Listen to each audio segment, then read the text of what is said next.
Bismillahirrahmanirrahim. Assalamu alaikum dear students. How are you? I hope you'll be fine. Your syllabus Oxford Primary Mathematics और text book 6 है. आज हम start करें chapter number 2 angles in geometric figures. तो start करते हैं page number 16 से. पहले कुछ चीज़ों को रिकॉल करते हैं बच्चों.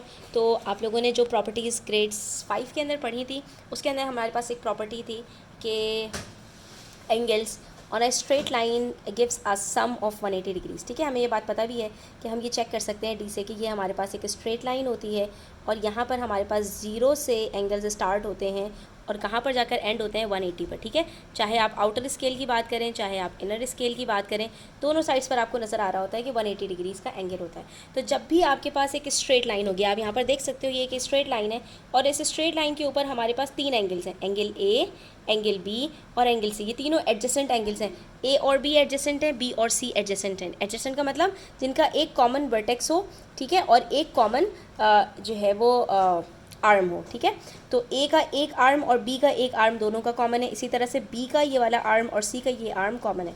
तो यहाँ पर हमारे पास जब हम इन तीनों एंगल्स को प्लस करेंगे तो हमारे पास आंसर 180 डिग्रीज आएगा. इसीलिए हमारे पास यहाँ पर जो ये तीनों एंगल्स हैं ये इनको तीनों को प्लस करके आंसर 180 डिग्रीज आएगा. और इन तीनों एंगल्स को हम क्या कहते हैं? सप्लीमेंट्री. जब भी 2 या 2 से ज़्यादा एंगल्स को प्लस करके आंसर 180 आएगा, ऐसे तमाम एंगल्स को हम सप्लीमेंट्री कहते हैं.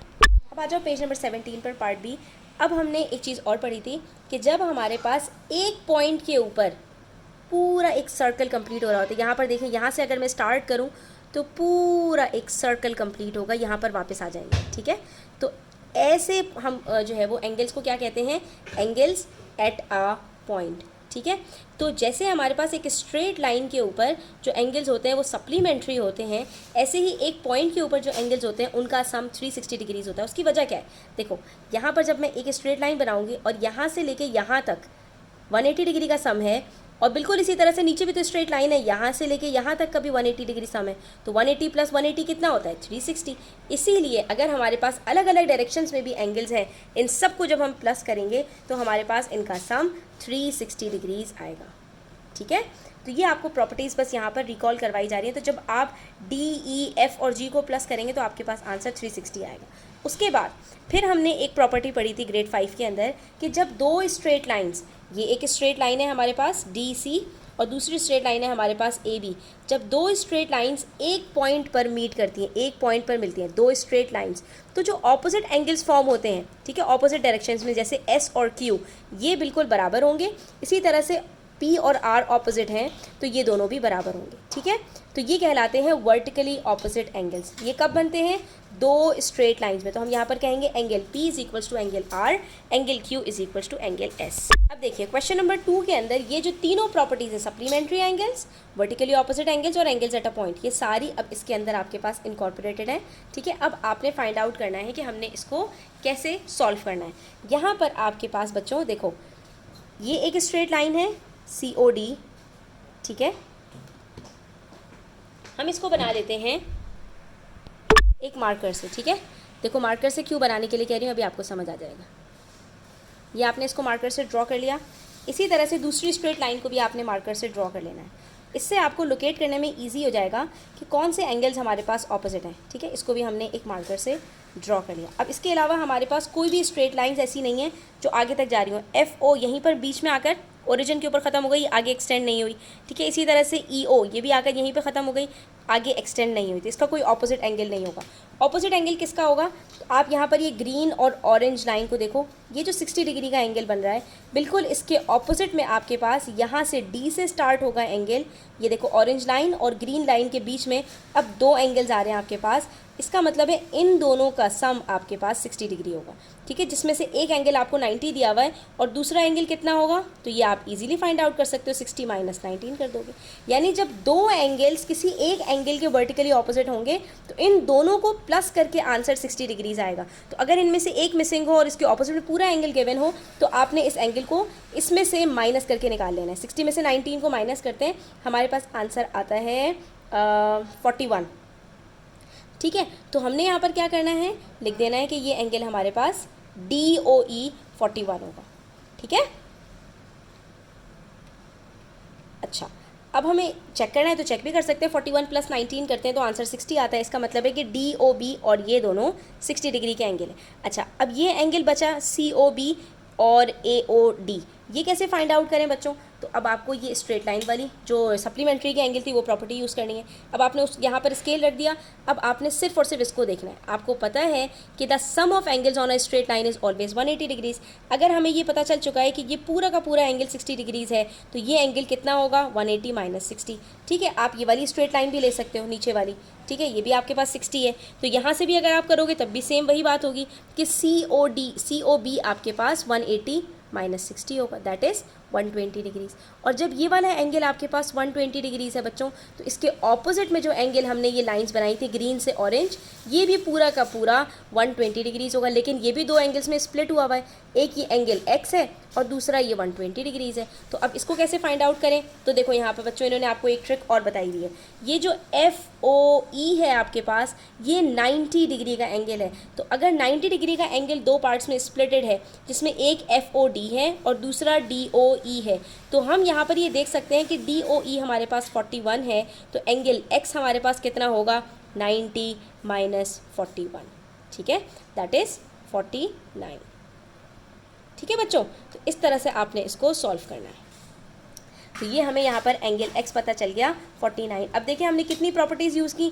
वर्टिकली ऑपोजिट एंगल्स की प्रॉपर्टीज़ यूज़ की, सप्लीमेंट्री एंगल्स की प्रॉपर्टीज़ यूज़ की और कॉम्प्लीमेंट्री एंगल्स की भी यूज़ की। कॉम्प्लीमेंट्री एंगल्स क्या होते हैं? जब दो एंगल्स को प्लस करके आंसर 90 डिग्रीज आता है। तो पहले इन्होंने सबसे पहले क्या कहा कि DOB, ये वाला जो एंगल है ऑरेंज से स्टार्ट होकर ग्रीन तक जो जा रहा है, ये हमारे पास AOC के बराबर है, क्योंकि ये दोनों वर्टिकली ऑपोजिट एंगल्स हैं। इन्होंने लिख दिया DOB and AOC are vertically opposite angles. तो जब AOC 60 डिग्रीज है, तो DOE जिसमें से इतना सा जो एंगल है ये आपके पास कितना होगा? 60 - 19, दैट इज़ 41 डिग्रीज। अब जब ये दोनों एंगल्स आपको पता चल गए, तो यहाँ पर ये जो FOE है आपके पास, ये दोनों मिलकर 41 और X मिलकर 90 डिग्रीज बन रहे हैं। तो 90 में से जब 41 को सब्ट्रैक्ट करेंगे तो हमारे पास ये वाला एंगल भी आ जाएगा। तो हमने बेसिकली यहाँ पर दो प्रॉपर्टीज़ इस्तेमाल की जो आपने देख ली यहाँ पर। ठीक है, अब हम बात करने वाले हैं प्रॉपर्टीज़ ऑफ ट्राइंगल्स की, पेज नंबर 18 पर। ठीक है, प्रॉपर्टीज़ ऑफ ट्राइंगल्स क्या कहते हैं कि सम ऑफ इंटीरियर एंगल, ये तीन एंगल्स आपके पास इनसाइड ऑफ द ट्राइंगल होते हैं, ये भी हमेशा सप्लीमेंट्री होते हैं। वजह उसकी क्या है कि ये तीनों एंगल्स को जब आप प्लस करते हैं तो उसका आंसर भी 180 डिग्रीज आता है। तो A + B + C करेंगे तो इसका आंसर 180 डिग्रीज आएगा। ठीक है, ये हो गया हमारे पास एक एक्यूट एंगल ट्राइंगल।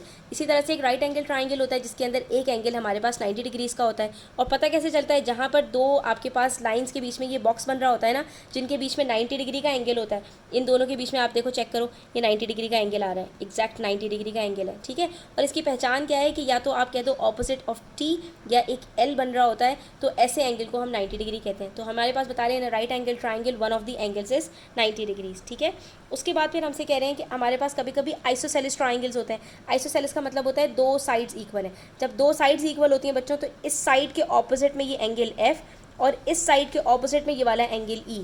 ठीक है, जो भी दो साइड्स आपके पास इक्वल होंगी उनके ऑपोजिट में जो एंगल्स बनेंगे ये दोनों भी आपस में इक्वल होते हैं। ठीक है, तो एंगल E = एंगल F होगा। ये वाला जो एंगल है ये डिफरेंट होगा। अगर ये 49 है तो ये भी 49, ये 53 है तो ये भी 53, 62 है तो ये भी 62, ये 81 है तो ये भी 81, दोनों बिल्कुल बराबर होंगे। ठीक है, बस आपको इस चीज़ को ध्यान में रखना है क्योंकि ये आइसोसेलेस ट्राइंगल है। उसके बाद ये इक्विलेटरल ट्राइंगल है। इक्विलेटरल ट्राइंगल के अंदर बच्चों याद रखना तीनों साइड्स बराबर होती हैं, तीनों एंगल्स भी बराबर होते हैं, और क्योंकि तीनों का सम हमेशा 180 होता है, तो इक्विलेटरल ट्राइंगल के अंदर तीनों एंगल्स हमेशा 60 60 60 के होते हैं। क्यों? क्योंकि 180 को जब डिवाइडेड बाय 3 करेंगे, तीनों बराबर है ना, तो तीनों को इक्वली डिवाइड करेंगे तो आपके पास आंसर 60 डिग्रीज आएगा। इसका मतलब है इक्विलेटरल ट्राइंगल के अंदर तीनों एंगल्स हमेशा नोन होते हैं। आपको कभी भी लिख कर नहीं दिया जाएगा। अगर किसी फिगर का पार्ट बनेगा एक इक्विलेटरल ट्राइंगल, तो आपको नहीं बताया जाएगा कि इसमें कोई सा भी एंगल कितना है, क्योंकि ये अंडरस्टूड बात है कि इक्विलेटरल ट्राइंगल में तीनों एंगल्स हमेशा 60 डिग्रीज़ के होते हैं। चलिए एक क्वेश्चन सॉल्व करते हैं, पेज नंबर 19 पर क्वेश्चन नंबर 4। यहाँ पर आप देख सकते हो बच्चों कि एक आपके पास ABC इक्विलेटरल ट्राइंगल है।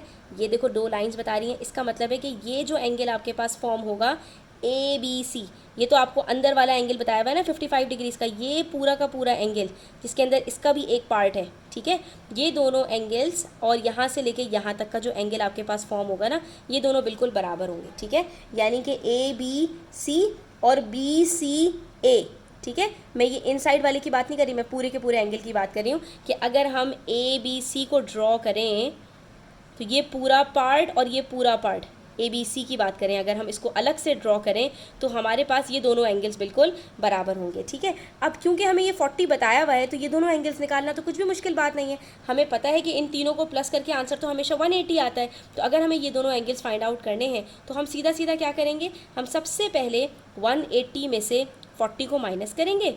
ठीक है, 40 को माइनस करेंगे तो हमारे पास आंसर 140 आएगा। और जब भी बच्चों आपके पास आइसोसेलेस ट्राइंगल का इस तरह का क्वेश्चन आएगा जिसमें आपको एक एंगल बताया हुआ हो और बाकी दोनों एंगल्स बराबर हो, मेरी बात पर गौर कीजिएगा, एक एंगल बताया हुआ हो और बाकी दोनों एंगल्स बराबर हो, तो आपने 180 में से एंगल को माइनस करना है जो बताया हुआ है, और जो भी आपके पास आंसर आएगा उसको आपने डिवाइड कर देना है 2 से, तो आपके पास दोनों एंगल्स का सम आ जाएगा। ठीक है, तो ये भी इसका मतलब है ABC और BCA दोनों 70 और 70 हैं। आप चेक कर लो, 70 + 70 140, 140 + 40 180 होता है। ठीक है, तो अब जब हमें ये पूरा एंगल पता चल गया कि ये भी 70 डिग्रीज़ का है, ये भी 70 डिग्रीज़ का है, और उसके बाद अब हम इजीली इस ट्राइंगल को सॉल्व कर सकते हैं जो कि हमारे पास एक राइट एंगल ट्राइंगल है। ये राइट एंगल ट्राइंगल है ना BDC। ठीक है, BDC के अंदर आपको बता रहे हैं ये 90 डिग्रीज़ है। ठीक है, ये 55 डिग्रीज़ है, तो ये थर्ड एंगल कितना होगा, BCD अगर आपको निकालना है बच्चों, जब दो एंगल्स पता है तो आपने क्या करना है, 90 में से 55 को माइनस कर देना है। ठीक है, या 180 में से 90 को माइनस करो तो 90 आंसर आता है, फिर 90 में से 55 माइनस करो तो 35 आंसर आता है। इसका मतलब है कि ये वाला जो पार्ट है आपके पास ये 35 का है। ठीक है, अब हमें ये बात तो पहले ही पता थी कि ये पूरा का पूरा एंगल 70 डिग्रीज़ का है, तो अगर ये 35 होगा तो एंगल X तो खुद ब खुद 35 होगा, क्योंकि 70 - 35 कितना होता है, 35। 35 इज़ दी हाफ ऑफ 70। अगर ये पूरा एंगल यहाँ से लेके यहाँ तक पूरा, यहाँ से लेके यहाँ तक पूरा 70 डिग्रीज़ का है और X उसके अंदर कितना होगा, तो ये हम मालूम करने के लिए 70 में से 35 को माइनस कर देंगे, हमारे पास एंगल X खुद ब खुद आ जाएगा।